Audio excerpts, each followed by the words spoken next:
In the headlines, Plateau imposes 24-hour curfew in Mongo local government area as Magban recovers 15 bodies after invasion on community. Succor for victims of last week's flooding in Katsina as government set to donate relief items. Court orders Obasanjo, Eradua, Jonathan Buhari governments to account for $5 billion Abacha loot. And on the foreign scene, Gabon's Ali Bongo seeks third term as president in upcoming elections. Hello and welcome to Trust TV's news update. I am Abdurrahman Umar. Thanks for joining.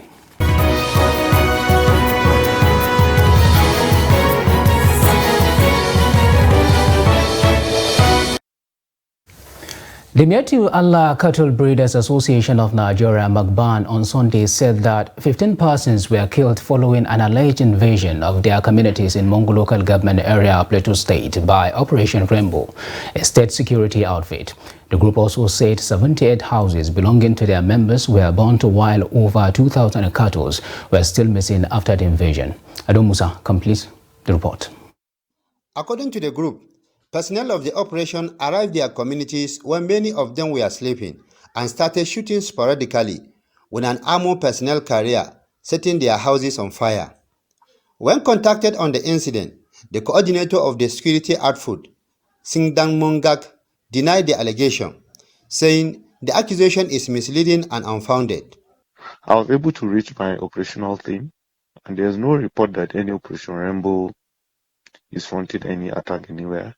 If there's any irresponsible report getting to you now, I'm sure it's not our operatives.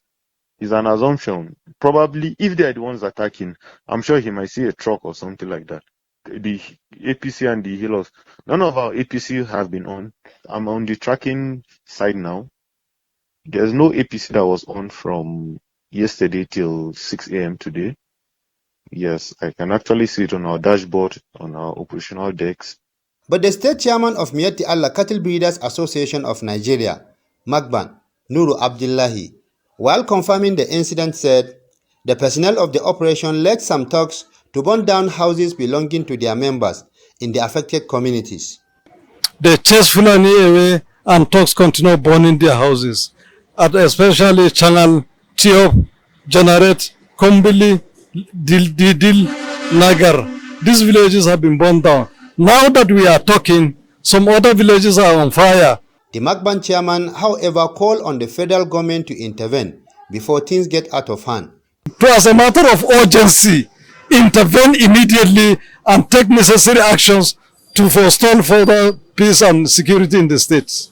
Spokesperson of the State Police Command, Deputy Superintendent of Police, Alabo Alfred, and that of 3 Division of the Nigerian Army, Rukuba Barak, Lieutenant Colonel Ishaku Sebastian Takwa, did not respond to inquiries on the incident.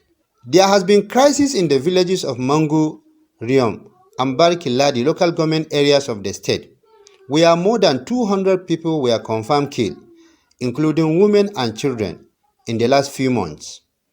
Adom Musa, Trust TV News, Jos. Following the recent arrest in Mongo local government area of Plateau State, Governor Caleb Mofwang has imposed a 24-hour curfew in the area to restore law and order and to forestall further loss of lives and destruction of properties. The governor, after consultation with the State Security Council, ordered that movements within the local government have been banned until further notice, except for security personnel and persons on essential duties. Security agencies have been directed to ensure total enforcement and compliance with the curfew. Meanwhile, the governor has assured the people that the government is working round the clock to restore peace and security in the state. Gunmen have killed a farmer in the Total local government area of Nasarawa State. Reports say the farmer Solomon Yusuf was attending a wedding ceremony in Rongpami community when the suspected gunmen invaded the area and attacked him.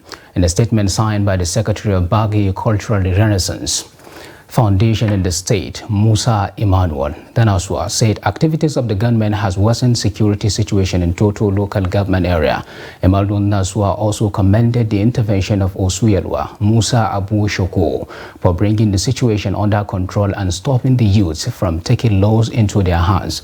He, however, called on the executive chairman of Total Local Council, Aliyu Abdullahi Tashas, and Governor Abdullahi Sule to work with the security operatives towards ensuring that drastic steps are put in place to avert any further breakdown of law and order in the area. When contacted, the police public relations officer in the state, DSP Ramhan Nansel, said the command is yet to receive an official information on the matter. The Benue State Police Command on Saturday killed 8 suspected bandits after a militia gang invaded Apuna village in the Okum local government area of the state. Reports say a militia gang invaded Apuna village, Okum local government area of Benue State, and were shooting sporadically at about 12 p.m. on Saturday. Police teams in collaboration with other security agencies rushed to the area and engaged the bandits who were eventually repelled. It was further gathered that 8 corpses were recovered at the scene, while many other injured persons were taken to hospital for treatment. 3 Almajiri school pupils in Saban Pegis and Gaya in Shagari ward of Yola South local government area of Adamawa State have been burnt to death by a mosquito repellent late Friday evening. Owner of the Sangaya school, Abu Bakr Usman, confirmed that the 3 died during a fire ignited by a mosquito coil used against mosquitoes. He explained that the deceased 12-year-old Ismaila Muhammadu and 13-year-old Yusuf Abubakar died instantly, while 17-year-old Mustafa Ahmadu died on Saturday morning at the Modibo Adama Teaching Hospital, Yola. Mala Abubakar solicited support from the government and stakeholders in building shelters, classrooms and toilets for the Almajiris to prevent further recurrence of the incident. A father of one of the deceased, Bello Sabangari, described the incident as the will of Allah. Also speaking, Garba Ayuba Farang, who has also lost a child, expressed sadness but was quick to admit that he has never sent anything for his late child due to the hardship of life. The deceased have all been buried according to Islamic rites. In the meantime, victims of last week's flooding in the ancient city of Katsina will from next week receive relief items after Wednesday's flood that destroyed property worth fortunes. The Executive Secretary, State Emergency Management Agency, Sema Binta Dangani, disclosed this in an exclusive interview with Trust TV News in her office. Abdullahi Ahmadi reports that the victims are happy with the response and show of concern by Dukwarada late administration since the unfortunate event. Report. The flood victims are to receive mattresses, blankets, wrappers, rubber mats, buckets, and food items as an immediate support from the state government. The government is compiling the list of the affected people, assessing level of damage and loss by each victim with a view to mitigating the effects of the disaster. So far, we have identified about 350 houses damaged, and then we have about 50 that windstorm has damaged their houses. But this 350, all their belongings has been damaged. The SEMA Executive Secretary also mentioned some immediate measures being considered by the government to prevent the outbreak of diseases within the flood-affected communities. We are plugging off the program, which will be led by the Deputy Governor of Katsina State, Malam Farouk Jobe, on behalf of the State Governor. They should take this as is a test from Almighty Allah, not the fault of the government or any other agency. And then we should be very careful taking care of our environment, especially those people who are living near the riverside, water flowing side. They should vacate immediately. In a similar vein, Katsina Local Government Council is sensitizing residents against building houses on waterways and dumping refuse inside drainages to prevent reoccurrence of flood. Year in, year out, we used to experience this type of flood around Adeleke Bridge. And this is not unconnected to what I have told you. So if we can desist and be law-abiding citizens, not to build houses on the water passage and not to dump refuse in the water passage, then we are not going to. We have done our own assuming this thing will not happen. Not only legislation, but the implementation. Because a lot of legislations were there, but the enforcement is zero. His Excellency, the Executive Governor of Katsina State, Malam Dikko Umar Radda, has promised to resubmit these laws to the Honorable House for deliberation and discussion so that we will upgrade it. The state government deployed all strategies, including correcting some anomalies at the Just Commissioned Interchange Road project at Kofar Kaura, leading to the city center.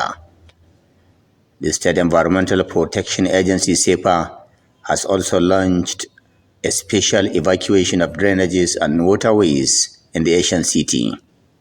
Residents believed that to guarantee safe and habitable environment, a pragmatic approach and participation of all are required.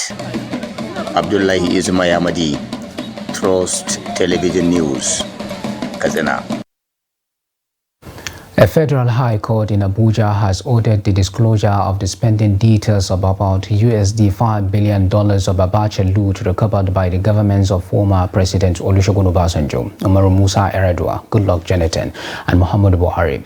The court ordered the governments of President Bola Tinubu to disclose the exact amount of money stolen by General Sani Abacha from Nigeria, and the total amount of Abacha loot recovered, and all agreements signed on same by the governments of former Presidents Obasanjo, Yar'Adua, Jonathan, and Buhari.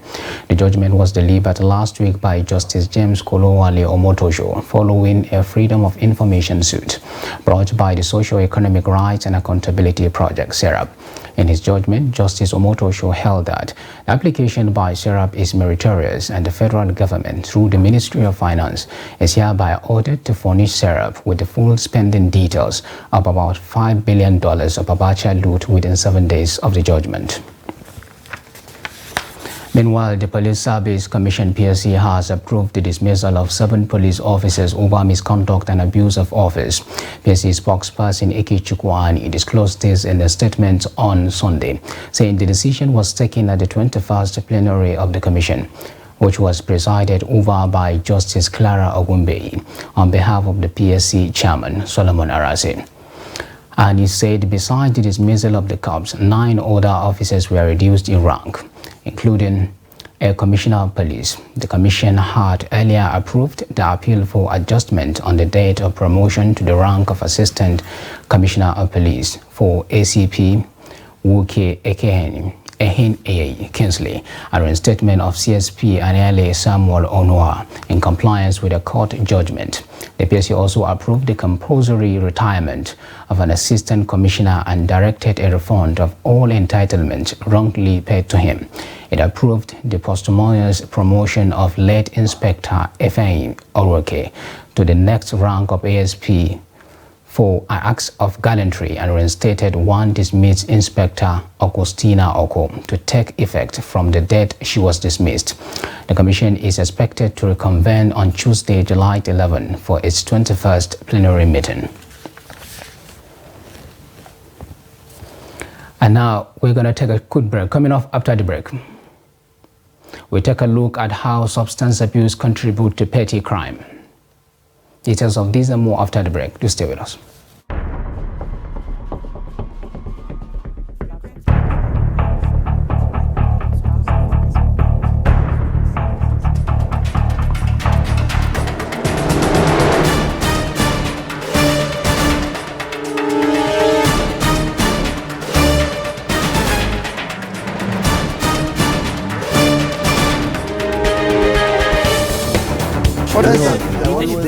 That's great.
Welcome back. If you are just joining us, this is the news update on Trust TV. Here is some of the recap of some of our top stories.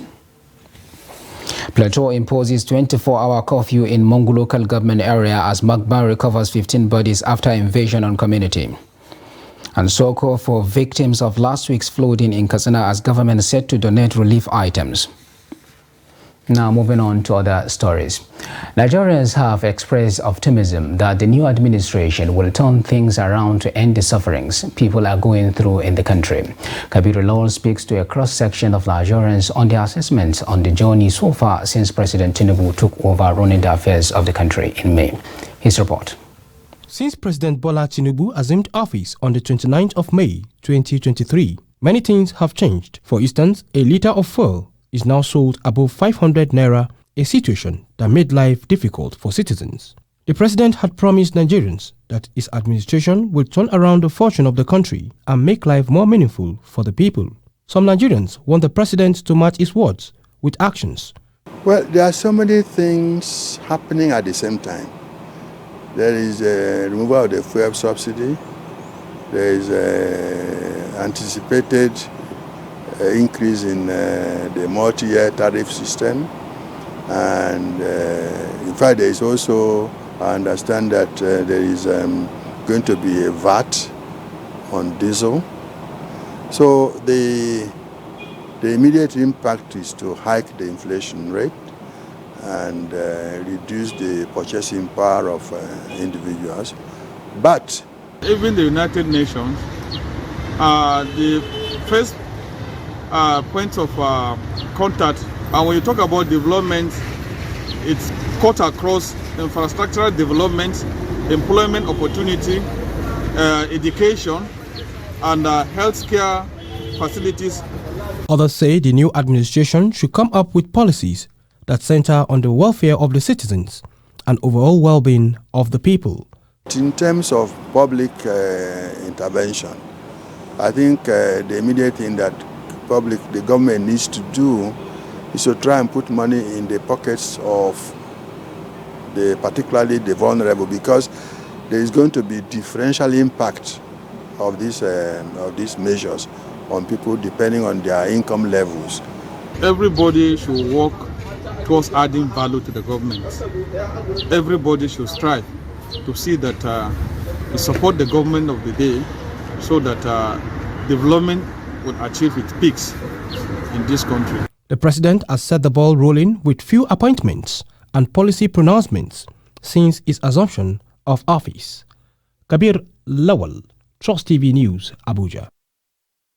A criminology lecturer at the Gombe State University, Dr. Adamawa, said drug abuse is contributing to the rise of crimes rate in Nigeria. The university lecturer said that illicit substance influence decisions of criminals, especially bandits, to perpetrate their inhuman acts. Ibrahim Ismail reports. According to a 2018 data released by the National Bureau of Statistics (NBS), Nigeria recorded a total of 134,663 offenses in 2017. Dr. Adamawa said drug abuse is one of the factors for the rise in petty crime and other criminal tendencies rate in the country. This is even as the National Drug Law Enforcement Agency (NDLEA) said more than 14 million Nigerians are taking illicit substances. The implication is that if you look at the areas where these people are engaging in, for instance, banditry, kidnapping, and the rest, particularly, for instance, northwestern part of the country, where they are experiencing high level of this security challenge, for instance, you realize that most of those who are engaging in this kind of activities are into drugs. But the consequence is that most of the rural areas in that area, you realize that youths that are engaging in this kind of banditry activities, for instance, they are doing well as against others. So it means those who don't have access will see their contemporaries flourishing, doing something and getting money, and nothing is happening to them, and you also wanted to live a life that way. advising governments on the way forward to reduce crime rate in the country. The university then called on security operatives to strengthen the war against drug abuse by securing the borders. We have to reformulate our policies, rejig our laws, and also try as much as possible to put into consideration, for instance, causes of the criminality. When we look at the causes to see what are the predisposing factors that make people to even engage in the criminality, looking at the availability of things that make it possible for them to do whatever they are going to do, that's one. Secondly, trying to look at the implications of their own actions. What is the consequence of what they are doing? Although there are no statistics that give precise figures on the influence of drug abuse and rate of crime, criminals and terrorists are mostly fond of using illicit substances. Ibrahim Ismail, Trust TV News, Gombe. Meanwhile, President Bola Ahmed Tinubu has emerged as the new chairman of the Economic Community of West African States, ECOWAS. He emerged chairman at the 63rd Ordinary Session of the Authority of ECOWAS Heads of State and Government in Bissau, capital of the Republic of Guinea-Bissau. Speaking after the handover from the immediate past chairman of the regional body, President Tinubu said they will take democracy seriously.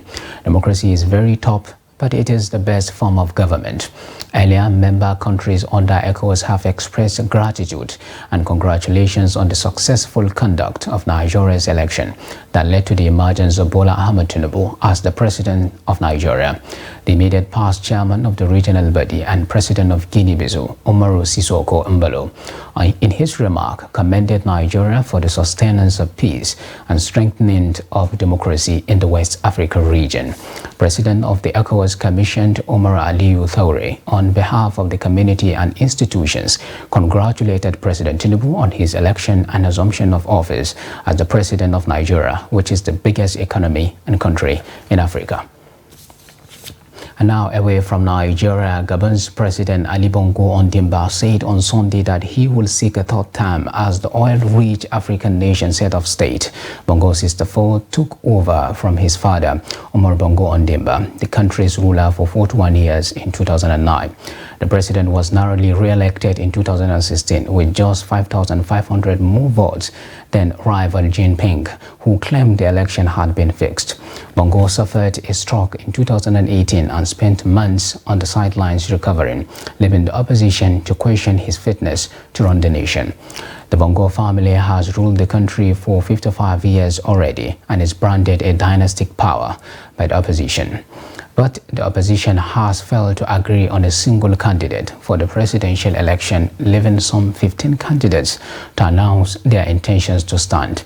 In April, the Gabonese parliament voted to amend the constitution and reduce the president's term from 7 to 5 years. Sections of the opposition criticized the changes, in particular the end of 2 rounds of voting, as a means of facilitating the re-election of Bongo. With that, we have come to the end of the Trust TV's news update. Do not forget to follow us across all our media platforms and our YouTube live stream. I am Abdurrahman Omar. Thanks for watching and bye for now.